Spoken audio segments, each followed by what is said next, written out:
Dahulu negeri ini dikenal sebagai tempat yang penuh keberkahan, dengan buah-buahan berlimpah yang bisa dipanen sepanjang tahun. Namun, suatu hari, musibah besar datang dan menghancurkan semua yang ada di negeri itu. Kehidupan yang makmur seketika berubah menjadi malapetaka. Setelah bencana tersebut, tanah yang dulu subur menjadi gersang dan tak lagi bisa ditanami seperti biasa. Hanya tersisa 2 jenis pohon yang bisa tumbuh, tapi keduanya tidak banyak bermanfaat bagi penduduk negeri itu. Bahkan, kisah penuh hikmah dari kerajaan ini begitu penting hingga nama kerajaannya diabadikan sebagai salah satu surat dalam Al-Quran. Oleh karena itu, di video kali ini, kita akan mengupas tuntas tentang azab yang menimpa kerajaan Saba.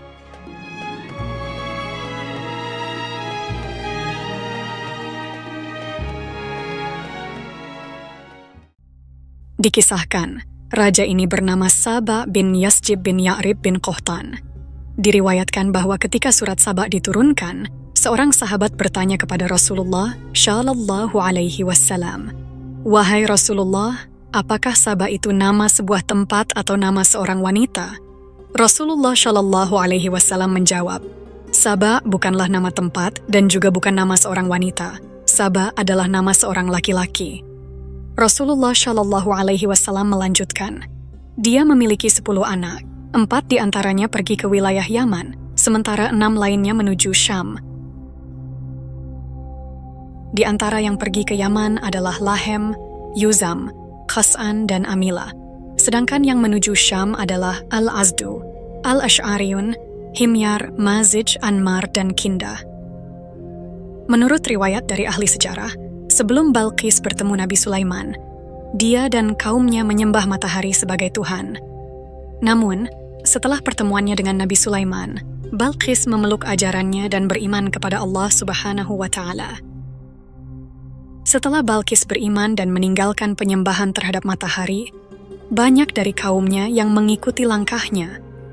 Mereka pun mulai meninggalkan penyembahan matahari dan hanya menyembah Allah Subhanahu wa Ta'ala, Tuhan seluruh alam. Balqis sendiri mengakui kesalahannya dengan berkata, "Ya Tuhanku, Zat yang memiliki dan mengurusiku. Sungguh, aku telah berbuat zalim terhadap diriku karena telah menyembah selain Allah, yaitu matahari yang tidak mempunyai kekuatan apapun dan tidak bisa memberi perlindungan kepada penyembahnya jika mereka berada dalam keadaan bahaya." Begitu juga dalam ayat 24. "Aku dapati dia dan kaumnya menyembah matahari, bukan kepada Allah." Setelah penduduk Saba beriman kepada Allah Subhanahu wa Ta'ala, Allah melimpahkan kepada mereka berbagai rezeki dan kenikmatan yang luar biasa. Ada 4 karunia besar yang Allah berikan kepada negeri ini sebagai balasan atas keimanan mereka. Yang pertama, negeri Saba dikenal dengan udaranya yang luar biasa bersih, berbeda jauh dari tempat-tempat lain. Saking bersihnya, orang-orang yang sedang sakit, ketika dibawa ke Saba dan hanya sekadar menghirup udara di sana, perlahan-lahan akan merasakan kesembuhan. Udara di negeri ini bukan hanya bebas dari polusi, tapi juga dipercaya memiliki kemampuan untuk membantu menyembuhkan berbagai jenis penyakit. Karena tingkat kebersihannya yang begitu tinggi, siapapun yang menderita penyakit akibat hewan seperti kutu atau masalah kulit lainnya, akan mendapati bahwa kutu-kutu tersebut akan mati, dan tubuh mereka akan bersih dari gangguan hewan-hewan tersebut. Yang kedua, karena kebersihan udaranya yang luar biasa, di Saba hampir tidak ditemukan hewan-hewan kecil, pengganggu seperti tikus, kalajengking, rayap, nyamuk, atau kutu. Bahkan, jika serangga-serangga itu tidak sengaja masuk ke wilayah Saba, mereka akan langsung mati begitu saja. Yang ketiga, Allah Subhanahu wa Ta'ala menganugerahkan kekayaan melimpah kepada penduduk negeri Saba. Karena itu, di sana tidak ada orang yang hidup dalam kemiskinan. Hampir semua penduduknya hidup makmur dan berkecukupan. Kondisi ini membuat negeri Saba menjadi tempat yang aman dan tentram. Tidak ada kasus kejahatan seperti pencurian atau perampokan, karena semua orang sudah memiliki harta yang lebih dari cukup. Negeri ini benar-benar dikenal sebagai tempat yang damai dan sejahtera. Dan yang keempat, negeri Saba diberkahi dengan hasil pertanian yang luar biasa melimpah. Di sana, berbagai jenis buah-buahan dan sayuran dapat dipanen setiap hari, tanpa mengenal musim. Hebatnya lagi, ukuran buah-buahan di negeri ini jauh lebih besar, dengan rasa yang lebih kuat dan lezat dibandingkan yang tumbuh di tempat lain. Misalnya, jika seseorang menanam semangka di Saba, hasilnya akan lebih besar daripada semangka dari wilayah lain. Karena kualitas dan kelimpahannya yang luar biasa, para pedagang sering datang ke sana untuk membeli hasil pertanian. Ada kisah yang diriwayatkan oleh Ibnu Qatadah bahwa jika seseorang masuk ke kebun di Saba dengan membawa keranjang di atas kepalanya, keranjang itu akan dipenuhi buah-buahan tanpa perlu memetiknya, karena buah-buahan terus-menerus berjatuhan dari pohon. Jadi, tidak perlu bersusah payah memanjat pohon untuk memetiknya. Dalam Al-Quran, Allah Subhanahu wa Ta'ala berfirman, "Sesungguhnya bagi kaum Saba ada tanda di tempat kediaman mereka, yaitu 2 buah kebun di sebelah kanan dan di sebelah kiri." 2 kebun yang disebutkan dalam Al-Quran memiliki ukuran yang sangat luas, terletak di lembah subur antara 2 gunung di daerah Ma'rib. Tanah di wilayah ini begitu subur sehingga dapat menghasilkan buah-buahan dengan cepat. Menurut riwayat Al-Qushairi, penyebutan 2 kebun dalam Al-Quran bukan berarti hanya ada 2 kebun. Ini sebenarnya merujuk pada sekumpulan kebun yang berada di sisi kanan dan kiri lembah tersebut. Kebun-kebun ini sangat banyak, dan masing-masing menghasilkan beragam jenis buah dan sayuran yang melimpah. Sebelumnya, para petani di negeri Saba sering mengalami gagal panen karena kurangnya pasokan air yang mengaliri sawah dan kebun mereka. Di negeri itu sebenarnya ada satu sumber air utama, yaitu sebuah sungai besar yang mengalir di antara negeri Saba. Namun, masalahnya adalah aliran sungai tersebut terlalu jauh dari perkebunan warga, sehingga air tidak bisa mencapai ladang-ladang mereka. Untuk mengatasi masalah ini, masyarakat Saba berinisiatif membangun sebuah sistem irigasi yang lebih baik. Mereka pun memutuskan untuk membangun sebuah bendungan besar di sungai tersebut agar air dapat dialirkan ke perkebunan, sehingga tanah mereka bisa lebih subur dan hasil pertanian menjadi lebih baik. Bendungan besar ini mampu menampung air dalam jumlah yang sangat banyak. Saat ini, bendungan tersebut dikenal dengan nama Bendungan Ma'rib atau Bendungan Arim. Bendungan ini memiliki panjang 620 meter, lebar 60 meter, dan tinggi 16 meter, sebuah prestasi luar biasa untuk zamannya. Bendungan Ma'rib diperkirakan dibangun pada abad ke-7 atau ke-8 sebelum Masehi. Menurut beberapa kitab sejarah, bahwasannya yang membangun bendungan ini adalah Raja Saba bin Yazid. Namun, dalam beberapa kitab tafsir, disebutkan bahwa yang membangun bendungan ini adalah Ratu Balkis. Pada masa Ratu Balkis, terjadi konflik di antara masyarakat Saba terkait perebutan air. Konflik ini bahkan memicu pertikaian yang menyebabkan banyak korban jiwa.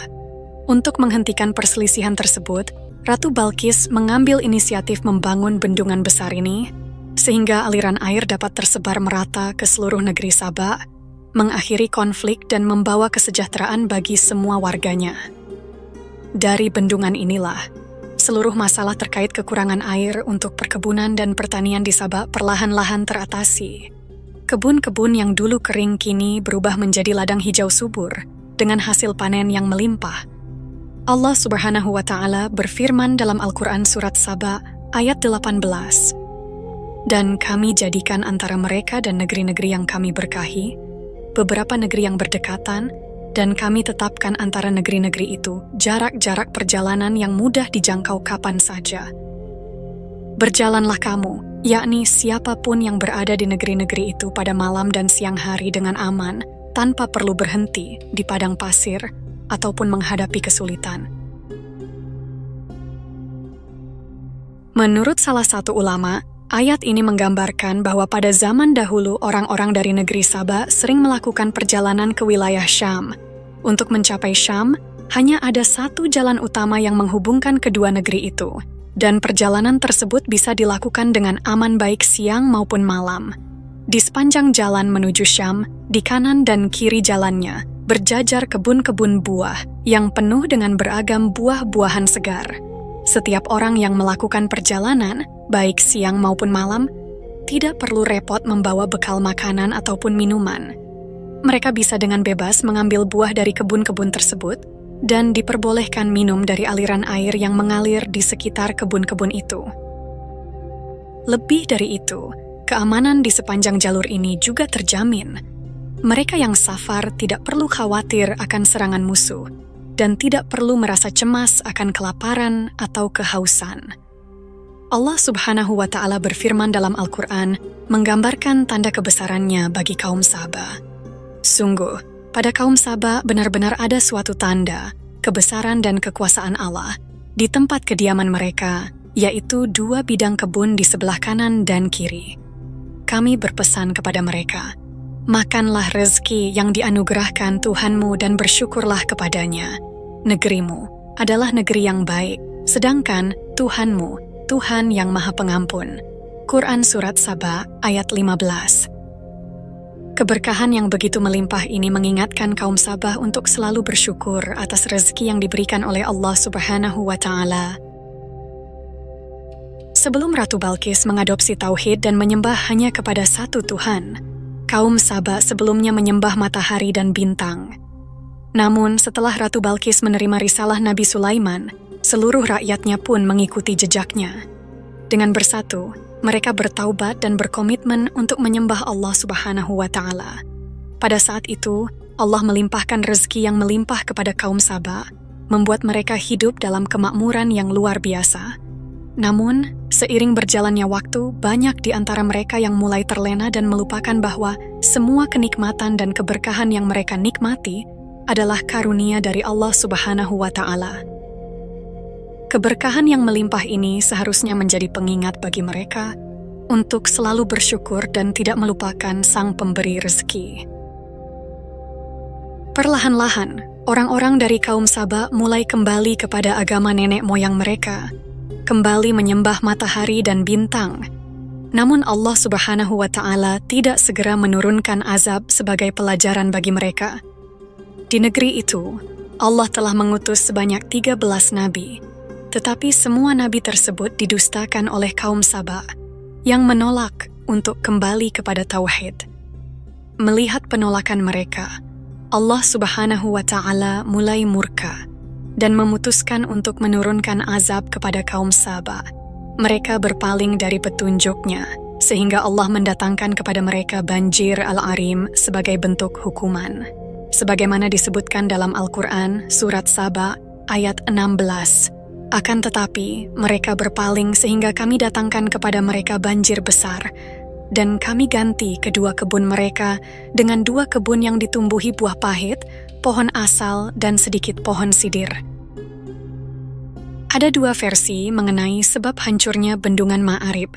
Versi pertama menurut riwayat yang disampaikan oleh Ibnu Ashur, bendungan itu jebol akibat terjadinya perang saudara di antara kaum Saba. Dalam situasi konflik tersebut, mereka tidak sempat melakukan perbaikan pada kerusakan yang terjadi di bendungan.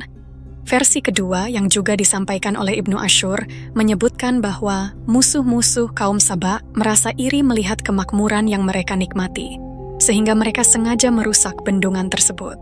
Namun, hampir semua buku tafsir sepakat bahwa penyebab kehancuran bendungan ini adalah serangan tikus.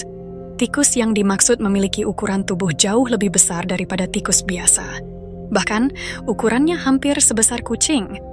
Dalam kisah ini, Allah Subhanahu wa Ta'ala mengutus tikus-tikus tersebut untuk menggerogoti bendungan, sehingga menyebabkan kerusakan hingga membuatnya berlubang dan akhirnya runtuh. Karena pada zaman dahulu, bendungan tidak dibuat dari semen seperti sekarang ini, melainkan terbuat dari bahan kayu, tikus-tikus tersebut dengan mudah menggerogoti, hingga membuat bendungan itu berlubang. Namun yang jelas, kehancuran bendungan itu merupakan kehendak Allah Subhanahu wa Ta'ala, sebagaimana dinyatakan dalam ayat Al-Quran. Kehancuran bendungan ini diperkirakan terjadi sekitar tahun 542 Masehi. Ketika bendungan itu jebol, air yang tertampung di dalamnya meluap ke segala arah, merusak apapun yang dilaluinya. Akibatnya, seluruh negeri Saba porak-poranda. Kebun-kebun yang sebelumnya subur pun hancur akibat bencana ini. Harta yang selama ini menjadi kebanggaan mereka hilang diterjang banjir yang disebabkan oleh jebolnya bendungan. Tidak ada lagi raut wajah kesombongan di antara masyarakat negeri Saba. Akhirnya, mereka menyadari kesalahan yang telah dilakukan, yaitu tidak bersyukur atas nikmat yang diberikan oleh Allah Subhanahu wa Ta'ala. Setelah air banjir surut, kebun-kebun yang dulunya mereka banggakan sebagai sumber utama penghidupan, kekayaan, dan kekuatan hancur tak bersisa. Mereka pun berusaha untuk menanam kembali kebun-kebun itu dengan tanaman serupa yang sebelumnya ada. Namun teman-teman, semua tanaman buah-buahan yang mereka tanam itu tak lagi bisa tumbuh seperti dulu. Setiap kali mereka menanam, tumbuhannya akan segera rusak dan layu. Allah Subhanahu wa Ta'ala mengganti kedua kebun mereka dengan dua kebun yang ditumbuhi pohon-pohon berbuah pahit, seperti pohon asal dan sedikit dari pohon sidar. Dalam Al-Quran Surat Saba ayat ke-16 dijelaskan bahwa setelah banjir melanda wilayah itu, hanya dua jenis pohon ini yang bisa ditanam di sana. Kedua jenis pohon ini memiliki sedikit manfaat bagi manusia, menggambarkan perubahan besar yang dialami oleh kaum Saba setelah azab yang mereka terima. Yang pertama adalah pohon asal, sejenis pohon cemara. Seperti yang kita tahu, kayu dari pohon cemara hanya bisa dimanfaatkan, dan itu memerlukan waktu bertahun-tahun untuk dapat dipanen. Yang kedua adalah pohon sidar, yang merupakan pohon bidara. Buah dari pohon bidara ini memiliki rasa yang sangat pahit, sehingga manfaatnya pun terbatas, mirip dengan pohon cemara. Allah Subhanahu wa Ta'ala menggantikan semua kebun yang dulu dipenuhi dengan buah-buahan dengan kedua jenis pohon yang hanya memberikan sedikit manfaat. Keadaan ini terjadi akibat kekufuran kaum Saba. Dalam kondisi seperti itu, mereka tidak dapat bertahan, dan hancurlah kerajaan Sabah pada saat itu. Para sejarawan memperkirakan bahwa kehancuran negeri Saba terjadi pada tahun 550 sebelum Masehi. Runtuhnya kerajaan ini memaksa banyak orang untuk mencari tempat tinggal baru. Mereka pun hijrah ke berbagai lokasi, dengan 4 kabilah menuju Yaman dan 6 kabilah lainnya ke Syam. Semua ini, teman-teman, terjadi akibat tindakan mereka sendiri. Mereka tidak bersyukur kepada Allah Subhanahu wa Ta'ala dan malah menyembah selainnya. Inilah balasan yang diberikan kepada mereka karena kekafiran mereka. Allah Subhanahu wa Ta'ala tidak menurunkan azab yang seperti ini kecuali kepada orang-orang yang sangat kafir. Sungguh, kisah tentang kehancuran negeri Saba ini mengerikan. Mereka semua kufur terhadap nikmat yang diberikan Allah Subhanahu wa Ta'ala, hingga akhirnya azab diturunkan kepada kaum ini. Allah Subhanahu wa Ta'ala mengabadikan kisah mereka dalam Al-Quran, bahkan memberi nama surat yang memuat kisah mereka dengan nama Surat Saba. Ini bertujuan agar umat manusia terus mengingat dan dapat mengambil hikmah dari runtuhnya negeri Saba. Demikianlah kisah tentang azab yang menimpa kerajaan Saba. Semoga kisah ini memberikan manfaat dan menambah wawasan kita. Jika ada kekurangan atau kesalahan, mohon dimaafkan. Kebenaran berasal dari Allah Subhanahu wa Ta'ala, sementara kekhilafan dan kesalahan adalah dari diri saya sendiri sebagai manusia biasa. Sampai jumpa di kisah-kisah seru dan penuh makna berikutnya.